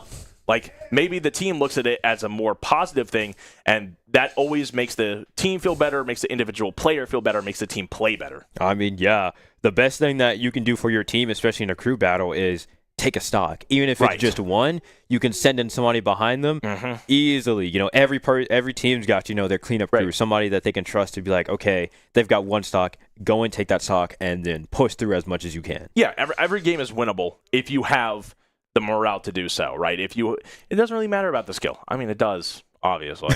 But at the end of the day, it's just how bad do you want it, and do you have the right people on your side to help you get there? I mean, yeah, that's so right. You can want it bad, but your team doesn't cheer you on, and then they don't want it as bad as you. But, you know, preparing going to in this next game, you know, the teams have had enough time to kind of get together and get their pep talks out, get their feelings out, and, you know, kind of mention to each other what they can do better. And so maybe we'll see some slightly different gameplay from Shenandoah in this next game of maybe a few playstyle changes to see if they can shake up Siena Heights. Maybe. I think Kip and Eyes played very, very well, both taking 5 stocks each, and maybe Wayne wants to redeem himself, right? He wants to come in and go, I'm going to take 4. Might mess around and take 5. We don't know. But yeah, no, like we said, second set here, looking to get into the action pretty soon. A very clean 12-on-12. They are allowed to change characters. They are allowed to change the order. They could even throw in subs if they wanted to, right? They don't even have to play the same players. So a lot of things could change in this next game. Yeah, and like it's back to what I said, that game of chance. So much stuff can happen after the first game. And you don't want to get complacent and comfortable with what the other team does because, like you were saying, they could put in a sub that, you know, maybe SU hasn't seen, or SU can throw in a sub that maybe Siena Heights hasn't seen, and then it's an entirely different game. Yeah, and we don't know which direction they could go. Like we said, we don't know. We know very little about this team. But this overall, as a whole, and we are going to get right into the game 1 of set 2. It is going to be Eyes on the Palutena from Shenandoah, changing up that order, but it's going to be Perry leading once again for Siena Heights. Yeah, so, and we can already see Eyes is really playing that zoning and neutral game, keeping Perry out, but as we can see here, Perry finally getting some damage in, finally getting the control over the match. Yeah, I mean, both players kind of feeling each other out. I believe that they had an earlier interaction, and Eyes was able to take that stock without losing one from Perry, but Eyes already putting a lot of pressure on, really looking like he's feeling himself tonight. I mean, yeah, I said, you know, I took 5 last game. Maybe I'll just take all of their stocks, and, you know, we're seeing very confident plays from Eyes as he's keeping this Pit out and really, once again, controlling. And this matchup is kind of ironic because if you ever played Kid Icarus, the reason why Pit can fly is because of Palutena. Right, and I did not know that. But no, like, I really like this lead from Shenandoah. I think Eyes playing super comfortably and super confidently is not only going to help him, but help the team get a strong lead here. And he already has Perry up to 140%, looking to get this kill confirm as early as possible. He's not going to do so just diving in and Perry shielding and then catching him out of the shield. Yeah, I mean, we're back to those close range, you know, seeing who can take it first. You know, Eyes had a really strong grip on the match in the beginning, but Perry has slowly but surely brought their way back up to make things kind of close to even, give or take, you know, 20% or so. But, you know, throwing out big moves, seeing can I get the stock, and the explosive flame to take the first stock for Shenandoah. I know that is super good timing on Eyes' part. I just wonder how hard that is online. Like, they play it at a delay, and I could never do that. But yeah, no. Eyes already getting Perry back up to 60% with that back air coming out, and a lot of pressure coming off stage with these arrows that Pitt is actually able to throw out. Yeah, and we see Eyes is really mixing up their recovery, but the down smash goes in and sweeps the stock right under the table. Yeah, and I don't know. This is looking to be a pretty even match so far, but Eyes having the slight percentage lead on Perry. Yeah, and I mean, Eyes is really doing what they can to kind of get that stock as fast as possible. As we can see, the longer the game goes on, the Pit is able to sneak in more damage, and then, as we've seen with Perry, they're able to get a strong move out and close it out. Yeah, and with this being said, a lot of I'm not gonna lie, it feels like the momentum of the game kind of shifted right there. It was really fast, and another catch off stage is going to be the second kill confirmed for Eyes. Perry now down to their last stock. You know, that explosive flame that Eyes has done so much work. I mean, we've already seen 2 stocks taken by, and it's such a powerful move, and it's absolutely perfect for stopping people from recovering as, you know, it kind of explodes in that little circle and can, you know, cover up an entire ledge and stop a recovery like Pits. Right, timed well when it is off stage against a character with a pretty high percentage is going to be a kill most of the time. So now looking to see how Eyes is going to fare at 115%, knowing that they don't want to lose this but the next DI stock. saves him. Great DI coming out from Eyes. But yeah, no, looking to get this next stock without losing another one, because that would just be a super big momentum boost for Shenandoah going into the second set, but is unable to get back to the stage without being grabbed. Yeah, it seems like Perry is doing a real good job of kind of anticipating where Eyes is going to be if they use that teleport recovery onto the stage. You know, they kind of blip out for a bit, but once they're on the stage, you got a lot of end lag, and that's what I think Perry is doing a lot of calling out of, is catching when the end lag is happening. Yeah, and that side B from Perry almost catching, it is definitely going to be the death of Eyes on that stock, but Eyes doing a great job of dodging it, now having Perry up to 78, almost 80% here on their last stock, and that is going to be it. Got a little ambiguous with the I don't know, what is it called again, the fire thing? The explosive flame. The explosive flame, there you go. Yeah, it leaves Eyes really vulnerable if their opponent's playing close. It's a really good long-range tool, but it's not too easy to use when you're up close and personal with the person that you're playing against. Right, and now Perry having Eyes already up to 56%, but a good nair there is going to be able to help, and a back air too, helping build that percentage to over 100, now looking to get your kill. And one thing that I know that the Smash team talks about a lot, just barely dodging it. Another one thing that the Smash team talks about a lot is don't chase your kill. Like, the time will come. Like, your opponent is going to have to make a move that leaves them vulnerable at some point. So just take your medicine and take your time. Don't rush it. Don't dive anything stupidly. Yeah, I mean, that's a big thing within these matches, is who's patient. And explosive flame once again. 3 stocks in a row. That neutral B is such a strong tool for Eyes, and he has shown it really powerfully in this match. Yeah, I don't think I've ever seen 3 stocks get taken all from the same move like that. I don't know if that's something special. So Eyes here winning that initial one-on-one, leaving Shenandoah in a 10-9 ratio here in set 2.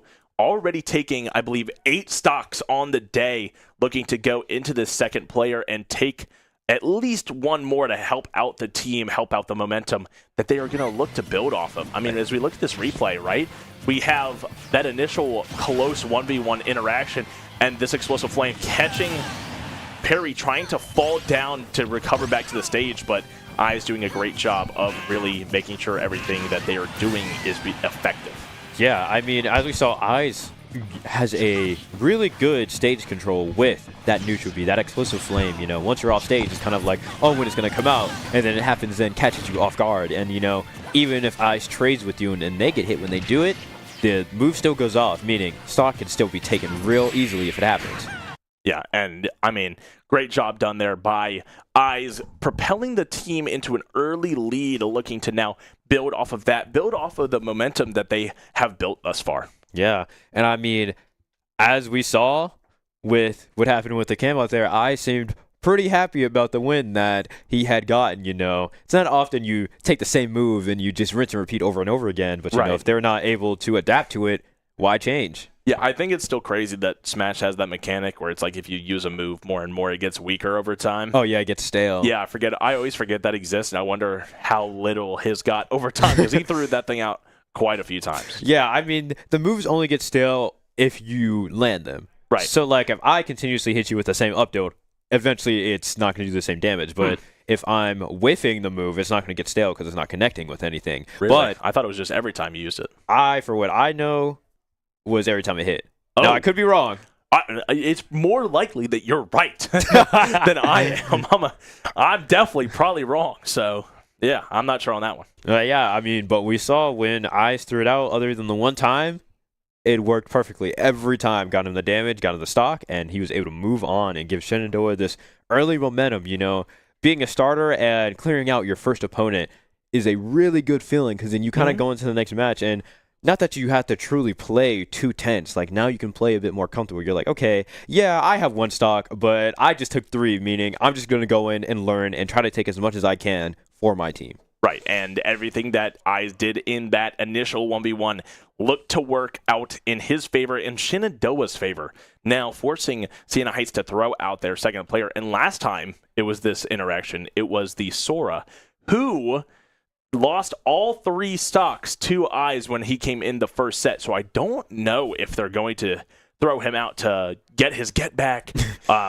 But I don't know. Me personally, I feel like they're going to throw out the Inkling. I think the Inkling is coming. Yeah, I feel like, having 1 stock, especially, even though you're starting at 0%, having 1 stock is such an intense situation to be at, because you've got characters with such strong moves that could take you out at 0. So you're kind of just playing in disadvantage from the beginning. Right. So they're probably going to send someone out that can take that stock as quick as they can, or, like I said before, try to take on the knowledge. And as we move into the next game, we see you were right. I was wrong. You were wrong. I was wrong. I thought it would surely be the Inkling, but it looks like this Sora does in fact want to get their get back. But yeah, hopefully Eyes is going to be able to deal with at least 1 of these stocks, right? You want it to at least take 1, to just get your 1 and put the team in a better position than they are currently in. Yeah, and as we see, Eyes going right into those Palutena bread and butters, catching that Nair and seeing how many that he can pull in together to get as much damage. Yeah, and if it's that one rule that your mom told you when you were younger, it was leave things better than you found it. That is the current situation that Eyes is in. They're wanting to build some early momentum for the Shenandoah team, whoever's going to come out next for them, whoever that might be, but doing pretty good job catching a lot of percent, and that explosive flame is going to connect twice! Holy crap! Nice move there by Eyes, able to get the kill confirmed. One of the best things that I have said a lot, and it comes with a lot of games of, if it doesn't work the first time, do it again. Right. And we saw Eyes take advantage of that of, I hit you a bit with the first one, but here's the second. Right, and now it's a very real possibility that Eyes could even take a second stock here. Only being at 82%, that's not really enough to be in any real risk of getting thrown off unless you're a mile off stage already. But yeah, no, now at 95, things get a little bit difficult as 107 creeps in just as quickly. Yeah, now just about almost any strong move that Sora throws out might just kill here. That Thunder move can, in fact, take him out easily. But the Explosive Flame catching the rest of the iframes on stage as Eyes goes in to hopefully seal out another stock for Shenandoah. If Eyes takes another stock here, leaving the team at a 9-7 game, that would be absolutely fantastic, and that would be a very, very good performance from him, and that is going to be another stock taken for Eyes. Eyes, had I said before, really good at that stage control and understanding, and had yet another good call out, but unfortunately goes out to one of Sora's best things that he can do is any aerial into the dream of up B. Yeah, and absolutely fantastic showing by Eyes there, taking 5 stocks, I believe, very early on. That puts him at 10-6 on the day. That's a very, very good showing from him, putting the team in a great spot. I know that Sora is not happy with that performance. Now you have Wayne Blade, you have Kip, you have Willie in the back, and if I'm Shenandoah, I'm throwing out Wayne Blade here to take this last stock, but we can look at this replay here as we catch that first explosive flame and reading that down air? Yes. Down air into the second explosive flame, getting the kill. I mean, these explosive flames doing absolute wonders for Eyes. Yeah, I just keep saying it, but Eyes has such good understanding of how the Sora was playing and calling out all of their bad habits. And although they might have gotten caught with that up B, those 2 explosive flames probably hit the Sora's pride just enough to hopefully, when Shenandoah sends in the next player, that they're able to clean sweep and keep it pushing. Right, because Smash is very much a mental game in the fact that you could be very unhappy with the performance that you've put on in hopes that maybe the next time you go out, you have a better one. But losing all 3 stocks to Eyes in the first set and then losing 2 to only Eyes having 1 stock is probably not helping their morale much easier. So this is a very, very, very favorable position for Shenandoah now at a 9 to 7 advantage for them with counter pick advantage, with the stage pick advantage.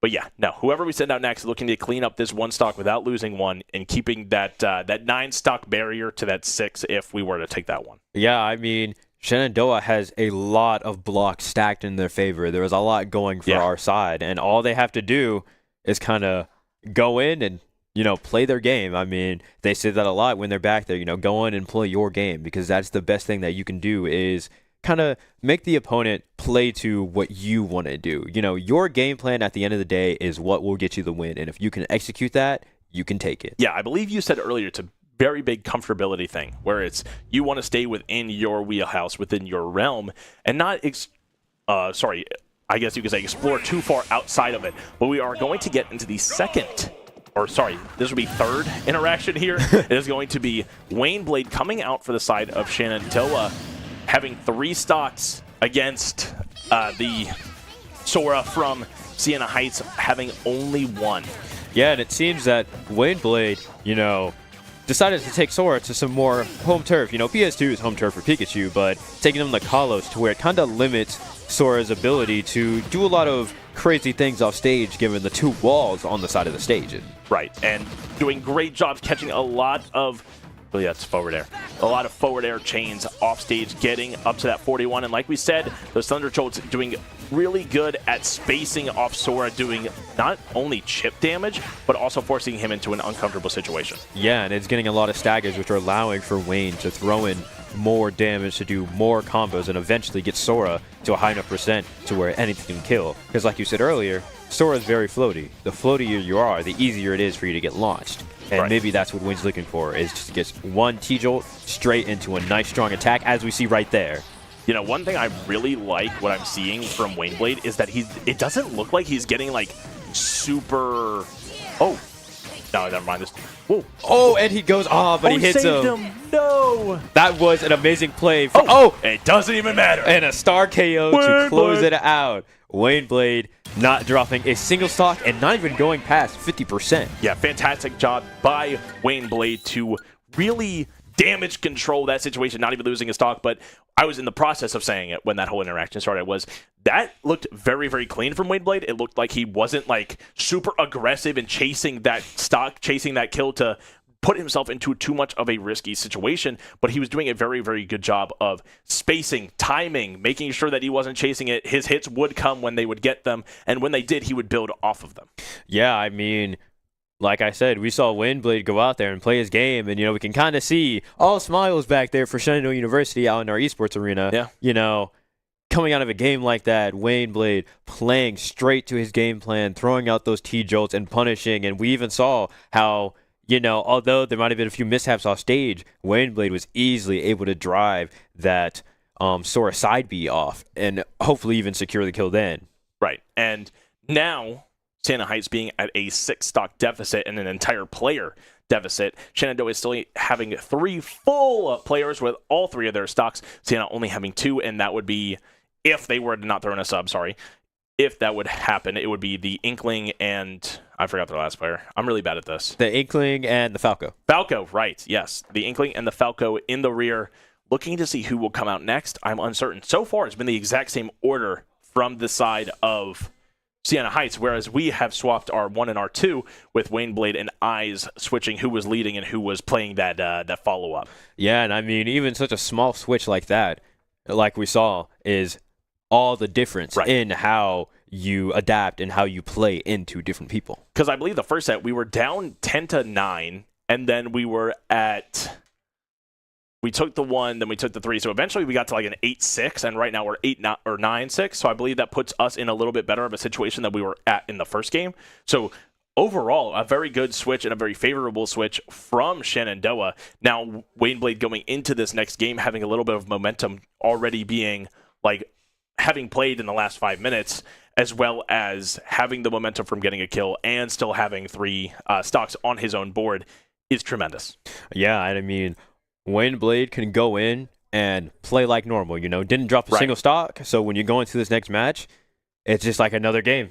Nothing, no one has to jump off. It'll be right into the action when we hop into this match. And I am honestly excited to see how Waneblade pushes forward with this momentum and shows us that, hey, I might be the new guy, but I've got some stuff under my sleeve. Do you think it's going to be the Falco or the Inkling? I feel like if they're following the same thing, I think they might send in the Inkling. That's what I'm leading towards. I think it is going to be Inkling as well. I'm uncertain, but I'm guessing. Yeah, I mean, you never know, especially when you have absolutely no idea what anybody can really do or when they can switch. Just kind of going off of what you understand. And, they're going to throw out a player that we've never seen, and it's gonna be like a Bowser. They're going to throw in, and we're going to see a Steve, and we're going to get thrown away back here. It's going to be insane. We're going to see them enter the arena, and Snake's going to pop up or something like that. Oh, we were wrong. We're gonna lie. We're gonna spoil it early. It is not the Inkling. It is actually, in fact, the Falco going to be coming out from Siena Heights, looking to maybe switch up their order. After all, in the latter half of their roster. Yeah, and that this switch might also be better for the matchup wise. I don't entirely know, but maybe they didn't want to send their Inkling player out into Windblade. They said, okay, let's flip it up. Put the Falco out there, see what they can do. However, this is really good situation for Shenandoah due to the fact that Kip, last time he played the Falco, did a fantastic job of dealing with it pretty effectively. And I was going to say something about how Waneblade was at 75 and Falco was at 0, but he just climbed him up to half of his own damage with those attacks there. So Waneblade doing a very good job of keeping himself in this fight. Yeah, Waneblade getting a nice punish on that side B on a shield, but finding it very hard to play normally. As you can see, Waneblade was really good with those aerial T-jolts and holding the space, but now with someone with a reflector, he has to go against his own playstyle and kind of adapt on the fly to going past his own moves. Right, it makes it a little bit more awkward, maybe something that these players have not practiced too much of their own, but doing a great job catching him with the lightning bolt, able to do a lot of damage there and get him up to 113 himself. Yeah, and Waneblade finding a clean way back on the stage and getting some damage in the boot. These two are doing all they can to catch each other off guard and secure the first stock. Yeah, and now that we're seeing some close interactions where both players are at high percentages, and Saints is going to be able to catch the roll. The Falco doing a great job there of actually kind of reading that whole situation. That up throw into the Thunderbolt from Waneblade is not going to be enough. Yeah, I mean, with the percentage, it also switches up how you're launched. So Waneblade had to wait a bit longer to do the Thunder, but also the DI change. And as we see, Waneblade trying to take the stock as soon as he can, calling out the side B, meeting it with a trade with the forward smash to kind of put them back at a similar playing field. Yeah, and this is overall very clean from Waneblade so far, doing a really good job against Falco, who gave us a little bit more trouble than the rest of their roster in that first set, doing a pretty good job of keeping them at bay and doing that, what we talked about earlier, the, what's the term for it? I forgot. Damage reduction. It's not damage reduction. I don't know.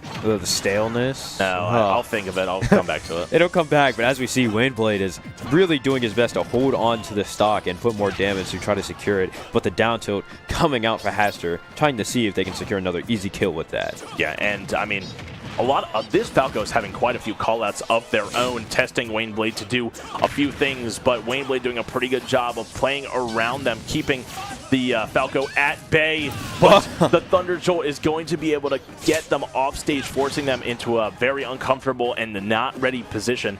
Going to take that second stock. Yeah, I mean, as I said earlier, with some of these Star Fox characters, they have such easy upbeats to take out, but it doesn't matter to this Falco to where that forward air takes the stock. And once again, you know, these two players are pretty evenly matched to me. Yeah, I mean, these guys look like, it almost looks like these guys have played before. Yeah, I mean, they're going back and forth like this. Yeah, I mean, like we said, the Falco doing a lot of callouts, like throwing out those reflectors, expecting like maybe some Thunder Jolts to come out, but Waneblade having none of it.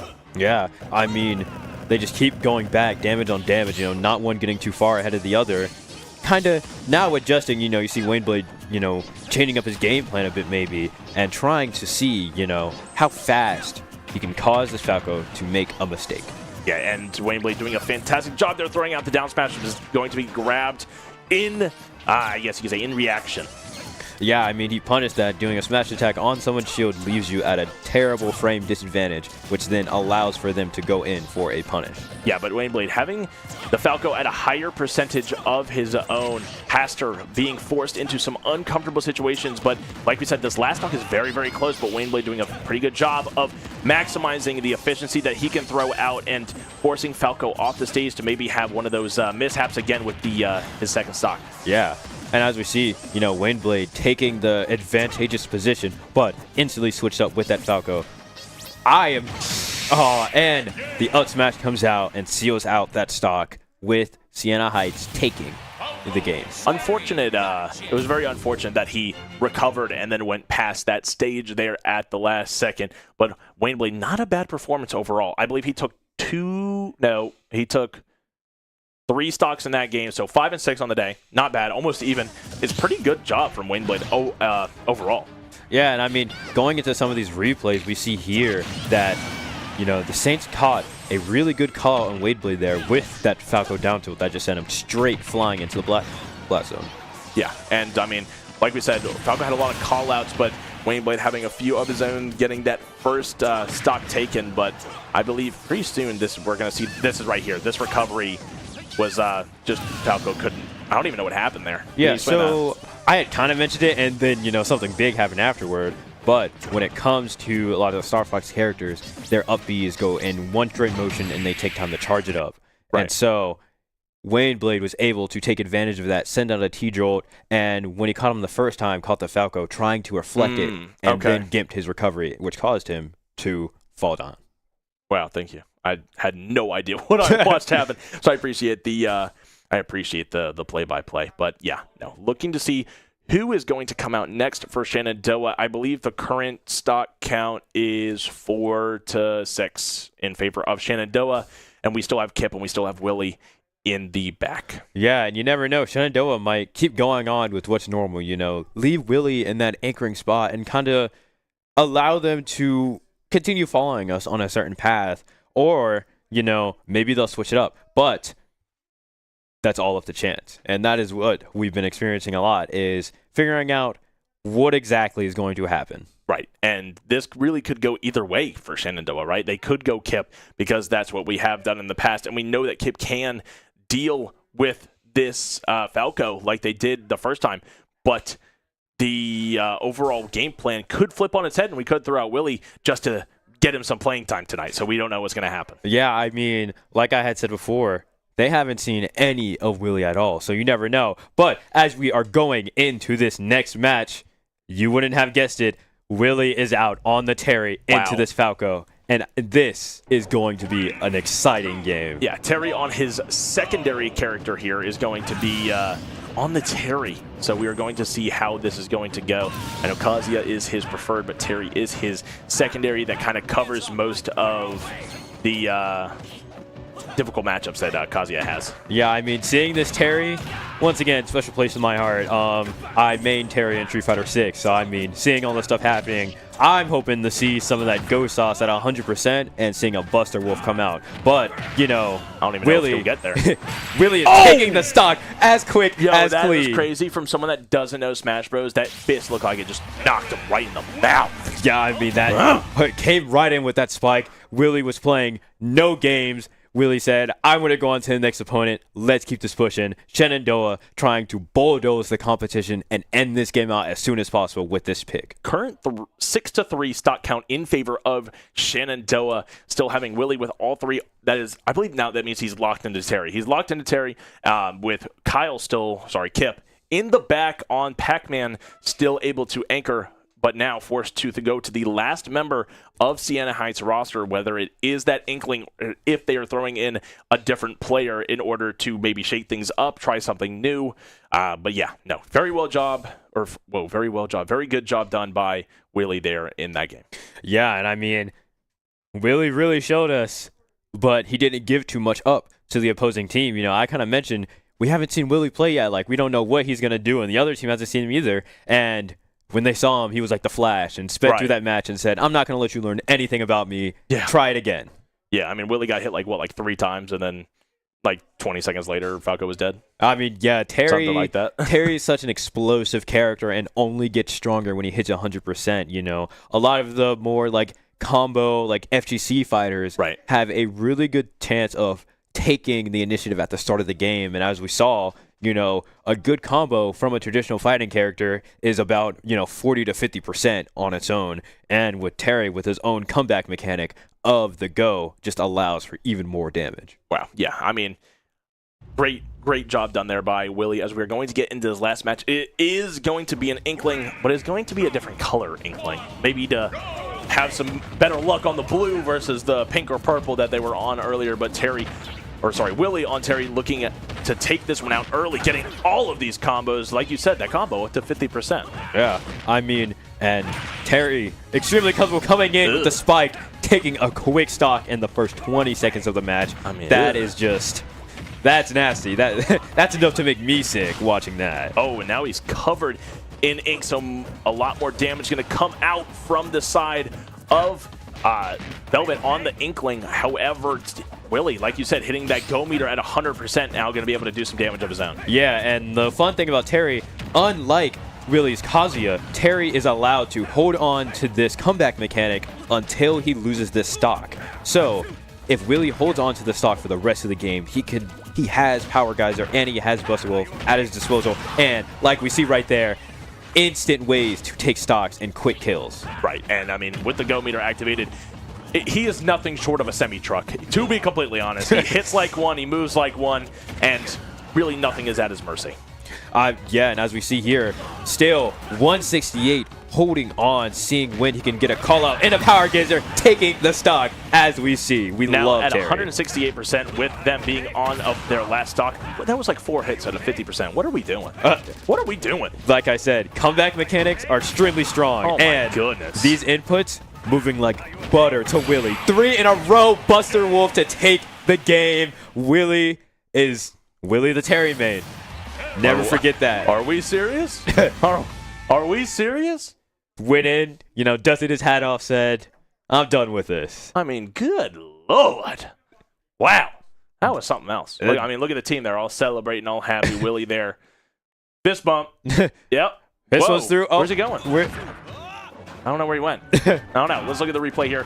But yeah, no, Willie on this Falco. We didn't show this last time. Punch right to the mouth. I mean, wow. Taking that stock and then looking at the 3 on the Inkling. These combos, like you talked about, building up pretty early, getting a lot of this damage, a lot of call-outs from Willie at the same time. But yeah, no, this go meter with the comeback mechanics are nothing to snivel at. Yeah, I mean, like you said, he hits nothing short of a semi-truck. If anything, he hits a lot harder than one, as we saw. He just kept calling out this Inkling and throwing those Buster Wolves out, and those stock damage so quick, even without a combo. And as we saw, it was just straight to the work. Yeah, I mean, fantastic job by Shenandoah tonight, taking the game in a clean 2-0 set count, 100% win rate for Shenandoah in that one. Fantastic job done by all of the players involved on both ends, both teams getting involved. So yeah, great way to win this one for Shenandoah, moving them up to 3-2 in their bracket. Siena Heights now going, I believe, to fall to 0-4 on their season. Yeah, and I mean, just amazing gameplay from everybody. Willie came out with the shock factor, finished the game out, but I personally think everybody on both teams played amazingly tonight. Yeah, 100%. And I'm not sure if we are going to have an interview, so we are waiting to hear on that. However, fantastic job done by everyone involved. Eyes playing fantastic, getting out so many stocks tonight. Kip and Willie doing a fantastic job, and even Wayne Blade on his own. Statistically, our worst performance was somebody on 5 and 6 tonight, which is absolutely fantastic from the side of Shenandoah doing everything possible that they have to bring home this win for you guys tonight. Yeah, I mean, it was a crazy match. Shenandoah came out, grabbed that momentum, and held it real strongly. And I think Wayne really strutted his stuff tonight, and being one of the key components of that momentum and going in and holding down for Shenandoah. Yeah, I think everybody on Shenandoah's side played extremely well, and everyone on Siena Heights played pretty well as well. So, yeah, overall, a fantastic game from both ends of the roster. Yeah, I mean, there's only so much you can say about how well both sides played and how well they played into each other, and also how those small fine-tuned changes allowed for Shenandoah to pull in the win for tonight. Yeah, and I mean, with that being said, we saw the change to the roster, right? Eliminate the not here, and NACC being a whole different division from NACE, but everyone on the end of Shenandoah playing pretty well themselves. And I mean, Eyes and Wainblade doing a fantastic job of really making sure that everything that they are doing is going to benefit them when that roster change comes in the fall, when Kip and Eliminate and graduate. There's going to be 2 spots on that varsity roster up for grabs. So people need to fight for these spots now while they have to have a chance to prove themselves. And we did just hear we are going to have a player interview from Eyes on the Palatina tonight. I believe his total stock count was 10 taken and his 6 lost, but 10 taken in a 2-set crew battle is not too shabby. Yeah, I mean, 10 taken is a lot of stocks, and especially you put that in perspective of just one round. Right. 10 stocks is almost all of the competition, save for the 2 stocks on the last person. Right, and everything that he took on both sets was almost nearly half of the roster on his own, and we are going to look at all of these replays here from Eyes here on the Palatina, catching this Sora pretty effectively. I mean, almost every time, and especially these call-outs that they got pretty early on. So, yeah, fantastic job done. But, I mean, this Sora just couldn't get anything going against Eyes. Yeah, so now we've got Eyes back here. So I guess my first question for you is, what was kind of your mindset going into some of these matches with your Palatina into these matchups? Yeah, some of them I was definitely thinking, I'd rather be Corn right now. But, I really liked, because I play Corn too, but I really liked going in Palu, and I trusted my coach, I trusted Kyle, and he's been telling me to go Palu throughout, and I think it was the right call just because it was more versatile. Regardless of who they put in, I feel comfortable on Palu, but with Corn, some of them it's I would prefer Corn, but I wouldn't be as comfortable with other matchups. Yeah, I mean, you played absolutely fantastic tonight. I believe this is one of your best performances that you've had while on the team, so fantastic job done. And honestly, is there anything that you're looking to build off of with this momentum or take away from this game in particular? Oh, yeah, for sure. A lot of, I want to say, performance. It's one thing to play good in friendlies. It's another thing to be, on stage, be in a crew battle, and to perform well. And a lot of it is, mental, knowing that this is it. We're starting. It's not a best of 3 like you would in tournaments. And, what happens right now is what's going to count. So, that's something I've been working on since last semester. And just having that mentality switch of, we're going right now. It starts immediately. You don't have as much time to adapt as you would in a tournament. You just got to get going. I would say I definitely felt better with that this game, and I want to push that going forward. I mean, yeah, you had such an amazing run going through. I mean, like he said, 10 stocks is a lot. So, going in, how did you feel just taking those stocks and setting up that momentum for Shenandoah? Oh, yeah, the word's definitely momentum. It's after you take the first 3 and you felt when you're in tournament, that would have been you would have taken the person out. You can feel I would literally use that word, momentum, as you just keep going.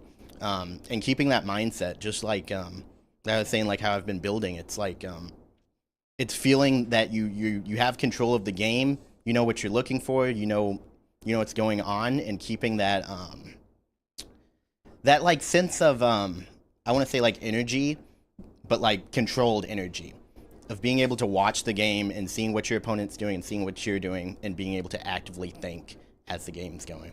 Yeah, I mean, everyone on the end of Shenandoah having a fantastic performance tonight. You especially taking those 10 stocks really helped out the team in the long run. But that is going to be it for us tonight on the Shenandoah broadcast. We thank you all for showing up and supporting our Super Smash Brothers team in their NACE competition. Be sure to be on the lookout on all of our social medias. We are just about everywhere for content or our next broadcast that is coming out soon. So Thank you. Have a lovely night. Good night.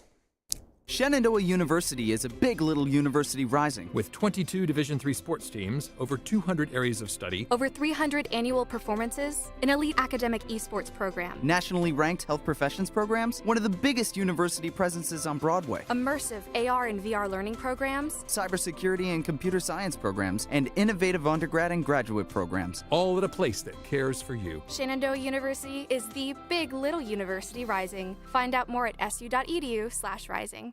We have the Esports Arena right here on campus in Winchester, Virginia, and this facility acts as the hub for all esports activity at Shenandoah University. Students are able to use this space not just for competition and practices, but also as a living learning community and a sandbox for them to come and explore and practice and try out things related to and through esports in the gaming industry so that they're getting that hands-on learning and the skills necessary to help them find a career by the time they graduate. We also have the professional level broadcast production booth where we do all of our broadcasting and production, from casting of our games that we play right here on campus to working with outside entities to record footage for them as well. In addition to the space that we have here in the Esports Arena is the Esports War Room. Our students get to use that space for studying, but also outside projects. So our students get to use this space for professional development and the academic side of our esports program, which is such a critical component to go with that competitive element that we have.